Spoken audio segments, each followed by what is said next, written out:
설 명절도 지나갔고요. 일상의 소소한 즐거움이 사라진 요즘에 많은 분들에게 기쁨을 주는 어린이들이 있죠. 바로 음악 신동들이요. 네, 맞습니다.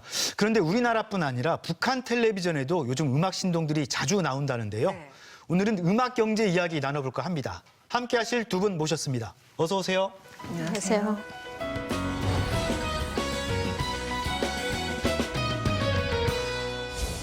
네, 이효주 씨 프로필에서 보셨을 텐데요. 북한에서 초등학교, 중학교 교사를 지내시고 굉장히 특별한 악기를 또 전공하셨다고 들었어요. 네, 저 북한에서 그냥 초등학교 10년, 중학교, 여기로 말하면 중고등학교 6년 교사를 했고요. 음악 교사를 했고 아코디언을 전공했습니다. 네. 네, 그러면 이호주 씨도 북한에서 뭐 음악 영재 출신인 건가요? 영재가 될 뻔하다가 못 됐습니다. 그러니까 초등학교 4학년하고 예술학원 시험을 중학교 1학년에서 치는데 신장이 작아서 탈락됐습니다. 키가 작은 게 영재를 구분하는데도 상관이 있어요? 네, 중요한 기준이 되는 거죠. 선발 기준에서 아주 가장 중요한. 아, 그래요? 전혀 몰랐습니다. 그러게요. 네. 네. 자, 요즘 남한에서도 음악 신동들이 굉장히 많거든요. 화면에 나올 텐데요. 함께 보시죠. 슬펐던 행복이야 아모르 파티 돌아올 생각 꿈에도 하지 말아줘 저도 저 남편이랑 텔레비전에서 저렇게 그 트로트 신동 아이들 노래 부르는 거 보면서 아 저희 어릴 때는 그 개발도상국의 어린이였는데 역시 선진국의 어린이들은 저렇게 끼도 많고 또 표현도 저렇게 잘하는구나 그래서 아주 감탄을 하면서 봤습니다. 네. 어떠세요? 처음에는 좀 이상했죠. 저런 왜요? 모습들이 너무 분망하고 너무 좀 정갈하지 못한, 정돈되지 못한 이런 거 있잖아요. 너무 자유분방한 이런 모습인 거죠. 북한 학생들 보면 어린이들도 그렇고 저런 모습은 아니거든요. 네. 그렇구나. 100번 들어도 한 번 보는 이만 못하니까 맞습니다. 한번 화면으로 준비했습니다. 북한 음악 영재들 만나볼까요? 자랑 자랑 우리 자랑 제일 큰 자랑 온 세상이 찾아오는 햇빛 밝은 걸 노래도 노래지만 표정, 손짓 하나하나가 살아있네요. 입 빠진 거 보세요. 귀엽네요. 이번엔 기악 영재입니다.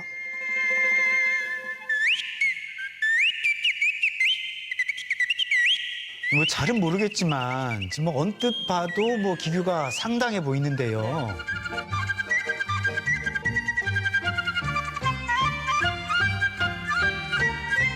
지금 저 악기는 뭐 대금 같아 보이긴 하는데 뭡니까? 아, 저거 북한에서는 저떼라고 부릅니다. 저떼요? 네. 전통 악기를 그냥 다 개량을 해서 이렇게 쓰다 보니까 네. 일종의 개량한 대금이다 이렇게 보면 되는 네, 거네요. 그렇죠. 네. 네. 자, 이번에는 가야금 영재입니다.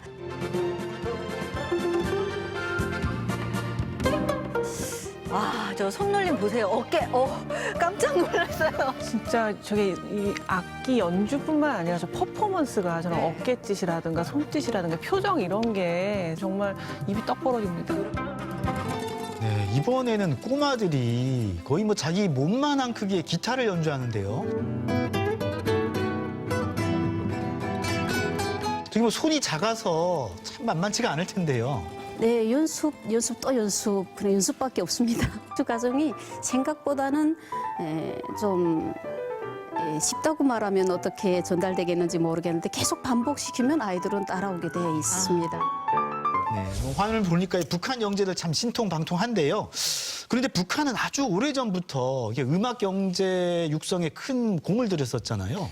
북한은 좀 평등한 교육, 이렇게 특별히 재능 있는 아이를 따로 이렇게 차이 둬서 교육하는 거를 좀 지양했었는데 1980년대에 이제 수재론이라는 것을 이제 당의 공식적인 교육 방침으로 이제 정합니다. 그래서 수월성 교육이라고 하죠. 재능 있는 친구들은 더 많이 키워주는. 특히 이제 김정일 같은 경우에는 이제 문화적인 뭐 예술적인 소양 같은 것들이 굉장히 있다고 알려져 있었잖아요. 그래서 특별히 좀 그 문화적인 예술적인 영재들을 집중적으로 발굴해서 육성을 한 게 아닌가 싶습니다. 네. 그게 단순히 김정일 위원장의 어떤 관심사이기 때문에 이렇게 음악 예술 영재를 중요시한 건가요? 또 어떤 산업적 측면에서도 이게 굉장히 상품성이 된다라고 생각을 했던 것 같아요. 북한에서 이야기하듯이 저기교육 체계가 정말 예술인 양성에서 저기교육부터 그 체계가 정말 잘 돼 있는 국가는 이 세상에 없다고 이야기를 하고 있거든요. 그래서 각 도마다 저기 교육을 주는 음악 유치원이 있습니다. 네, 그렇군요. 북한 최고의 음악 영재를 키우는 경상 유치원이라고 있다고 합니다. 화면으로 준비했습니다. 만나보시죠. 네, 건물 외경에도 떡하니 피아노 마크가 있네요. 이 유치원이 꽤 오래된 유치원이죠? 알려진 바로는 이게 1954년에 세워졌다고 하니까 거의 직후에 세워진 아주 전통이 있는 오래된 유치원이고요. 여기 출신들이 뭐 금성학원이라던가 이런 음악학교들로 진출하고 뭐 관현악단이나 이런 모란봉악단이나 이런 쪽으로 그 음악을 하려는 친구들의 엘리트 코스의 시작점이 바로 이 경상 유치원이라고 할 수 있고요. 이설주 여사도 경상 유치원 출신으로 알려져 있습니다. 우리 유치원은 참 멋있습니다. 피아노 잘하고파서 왔습니다. 여기 입학은 어떻게 합니까? 네, 우선 권력이 있어야 될 거고요. 또 경제가 받침되어야 될 거고요. 그런데 그 선발 기준이 조금 좀 너무 디테일하다고 봐야죠. 인물 심사, 이제 좀 전에 말씀드린 것처럼 키가 작은. 그리고 뭐 피아노를 치자면 손가락 5개 중에서 5번째 손가락이 뭐 첫 번째 마디를 넘어서야 된다 이런 기준. 어머나, 네. 너무 구체적인 거 그리고, 아닌가요? 네, 그런 거가 있죠. 그런데 가야금을 치는 이런 연주가는 얼굴이 조선형, 정부스러운 이런 형.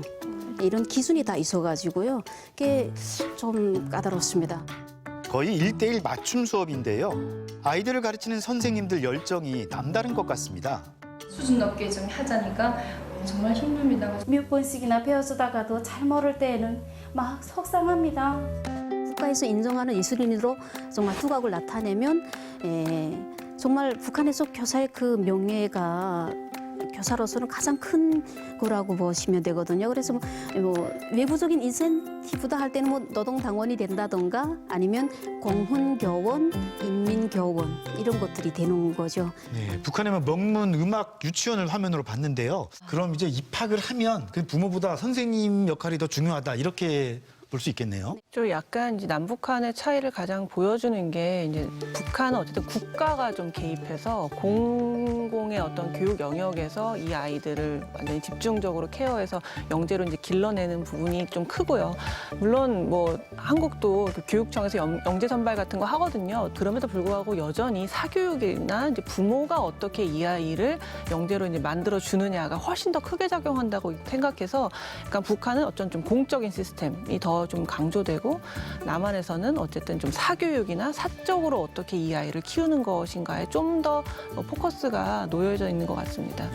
이렇게 음악 영재 교육을 시작하고 그 유치원부터 시작해서 결국 그 대학까지 가려면 어떤 코스를 밟게 되나요?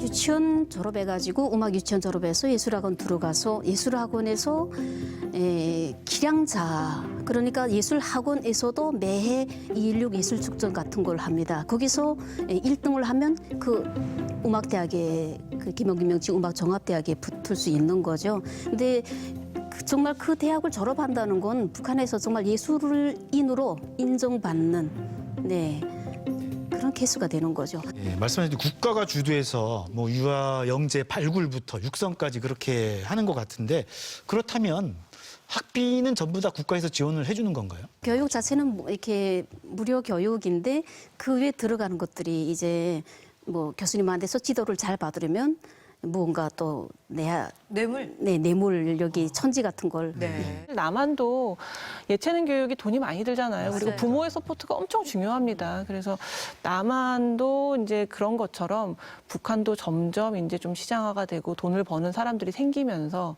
이제 돈으로 좀 학생들을 많이 집중적으로 교육하는 부분들이 점차 이제 그런 경향성이 좀 늘어나고 있는 것 같습니다. 국가 조기 영재 교육 안에서 그야말로 탄탄대로를 올라가는 게 아닌가 하는 생각도 들거든요. 그래서 사실은 뭐 입학을 뭐 30명 했다. 뭐 한 학부에 많아도 그냥 15명 정도라고 보시면 됩니다. 근데 15명이 입학했지만 졸업은 그냥 5명, 6명 이 정도로 하거든요.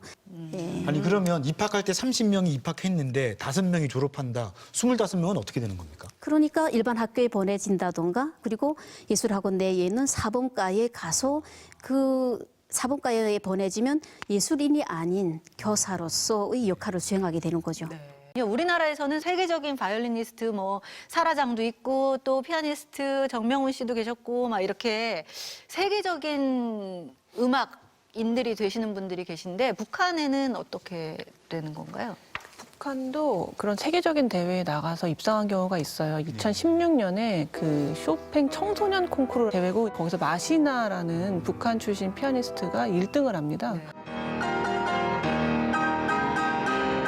큰 대회에서 1등을 했으면 좀 세계적인 피아니스트로 막 이제 이름을 날렸으면 좋겠는데 아무래도 북한에서는 이러한 예술 인재들이 당의 업적을 알리는 선전하는 그러한 존재로 좀 활용되는 경향이 있다 보니까 이렇게 세계적으로 뻗어나가지는 못하는 것 같아요. 그래서 좀 아무래도 좀 안타까운 부분이 있다 그런 생각이 듭니다. 뛰어난 역량을 보였던 영재들이 약간 체제 선전의 도구처럼 활용된다는 측면도 있다고 그러시는데 이런 거 보면 좀 어떠세요? 네, 제가 밖에 나와서 보니까 그것을 느끼는 부분이고요. 그 체제 속에서는 그것이 당연히 내가 해야 될 일이고 자긍심 같은 것을 가지고 예술선전 이런 데 임했거든요. 사실 여기 와서 제가 아코디언 전공이다 보니까 무대도 좀 섰봤거든요. 근데 정말 제가 좋아서 하니까 이 생각 자체가 너무 프리하고 너무 좋은 이런 느낌이 들더라고요. 그래서 정말 다르구나 이런 생각을 해봤습니다. 네, 교육 얘기에는 어떤 게 정답인지 잘 모르겠어요. 네. 자, 다음 시간에는 북한의 또 다른 영재들 만나봐야죠. 네, 다음 주엔 북한의 공부 영재들입니다. 네. 공부 비법과 북한의 영재 시스템도 함께 알아보겠습니다. 오늘 도움 말씀 고맙습니다.